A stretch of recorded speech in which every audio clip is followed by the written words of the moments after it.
Drink 1 cup of this before bed to have a smaller waist. Now, if you're noticing that your midsection is not getting smaller despite going on a low-carb diet or exercising or doing whatever, okay, this video is for you. A lot of people are focusing on the food aspect to lose weight, right? They're on a diet, they start lowering calories or carbs, and then sometimes it doesn't work. So I'm going to share something with you that's very interesting. You have 7 fat-burning hormones, and they're triggered by all these different things: exercise, diet, etc.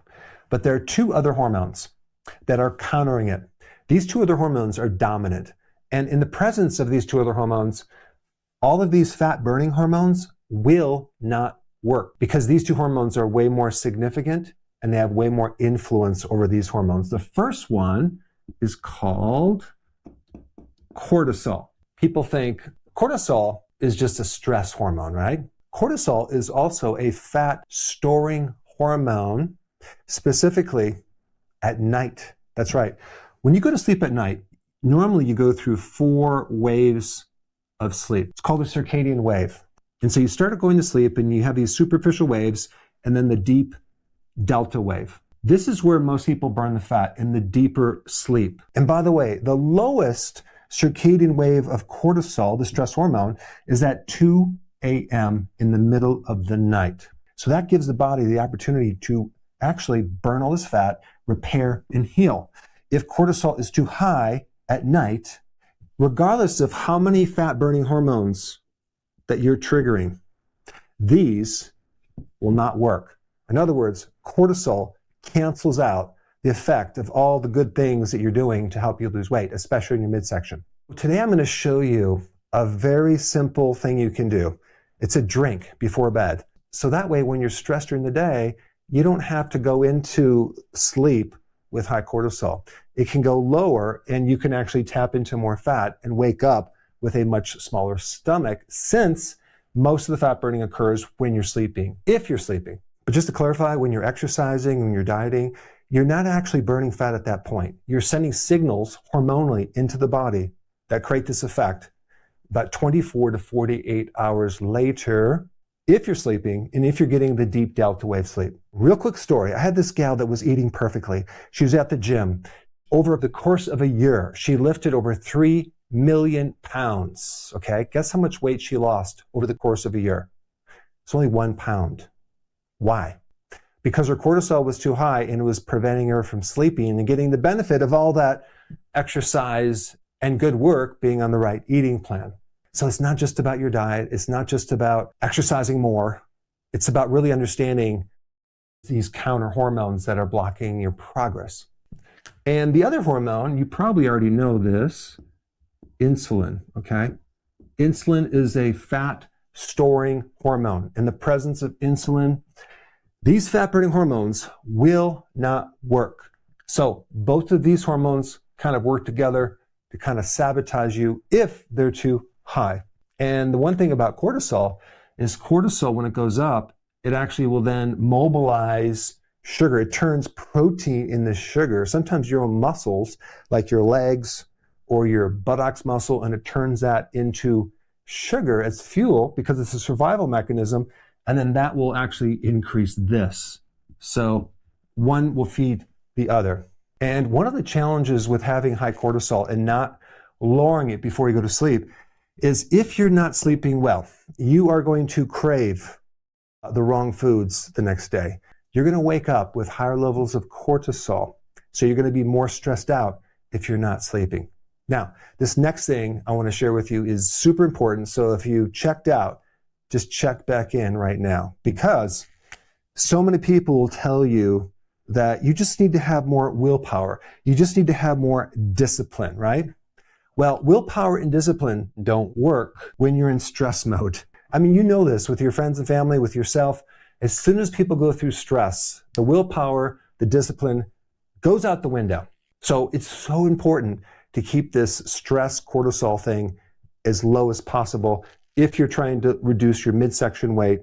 And with that comes good sleep. Now we're going to show you the plan of what to do and what that drink is, with the goal of keeping cortisol as low as possible before you go to bed, because cortisol is the hormone that sabotages you with your sleep and also your ability to burn fat. We want you to do all the right things and not have anything countering that, okay? So let's go to the plan right now. Okay, here is the exact plan. 60 minutes before you go to bed, you want to consume a lemon balm tea. Lemon balm tea is quite amazing in doing several things. It actually has a phytonutrient called rosmarinic acid, which has the ability to increase something called GABA. GABA is something in your brain that lowers the fight or flight mechanism called the sympathetic nervous system, has effects of being anti-anxiety. And so you're going to feel a lot calmer when I drink it. It's like I can breathe. I can finally calm down. And then you can drift off into a nice sleep. If you also want to take it to the next level and compound and make this even more powerful, take 1 scoop of magnesium glycinate powder and add it to this tea. Why? Because most people are deficient in magnesium to the point where they'll wake up with muscle cramps or charley horses or have tight muscles or just can't sleep because they're low in magnesium. Magnesium calms you down. Magnesium can lower cortisol directly, increase GABA, like I already mentioned what that does, and also magnesium glycinate increases insulin sensitivity because we also might have an insulin problem going on from the cortisol or some other reason. So at the very minimum, do lemon balm tea. If you want to compound it, make it a little stronger, add a scoop of magnesium glycinate 60 minutes before you go to bed. That's going to lower cortisol and allow you to not just sleep deeper, but have a better quality of sleep and sleep longer, 7.5 to 8 hours or more to create this effect. And just as a side note, with that lady that lifted 3 million pounds at the gym and wasn't sleeping, once we fixed her sleep, she was finally able to lose weight. I actually had her cut back on her exercise because she was overtraining. You know, I had to really convince her and re-educate her. It's like not just about more exercise and just better eating. You have to look at the whole picture. Number 2, no snacking, especially at night. Not only is this going to ruin your sleep and cause you to get up and urinate through the night more, but every time you eat anything, you increase insulin. So we don't want to increase insulin. You want to do intermittent fasting. Very, very important. And no other liquids 90 minutes before bed except this 1 drink right here, because that's going to increase urination to the night. It's going to mess up your sleep. Try to front load your liquid in the first part of the day. Number 3 is a given, lower carbohydrates. Why? Because we want to decrease insulin, okay? Both of these hormones, cortisol and insulin. Number 4, daily walks in the sun. That's going to help you drain the stress out. The sun's going to give you a lot of benefit with serotonin. It's going to lower stress. It's going to give you vitamin D. It's going to increase infrared, which is going to help you sleep at night because it's going to increase melatonin. There's so many benefits of number 4 right here.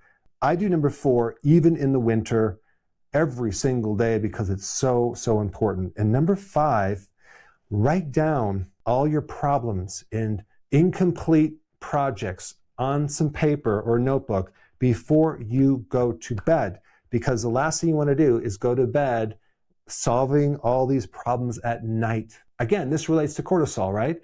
As soon as you start solving problems, which most people do all day long, you don't want to bring that to bed, right? You want to turn it off. And sometimes you have to get it out of your head on a piece of paper.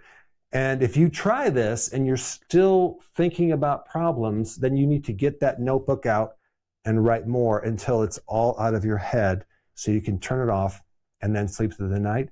Sometimes you might need to add some vitamin B1, natural B1, to help you also with this. But typically, if you're not having a lot of carbs, the need for B1 will be a lot less. All right, now that you have the plan to help you wake up in the morning with a smaller waist, I want to give you my routine on a 1-page download. It's my daily routine. I spent a long time figuring it out and refining it. Print it out. Put it on your refrigerator. Follow it. It will help you. Then after that, I want to show you some other things you can do to indirectly shut off more cortisol and stress in your life. And for that information, watch this video right here.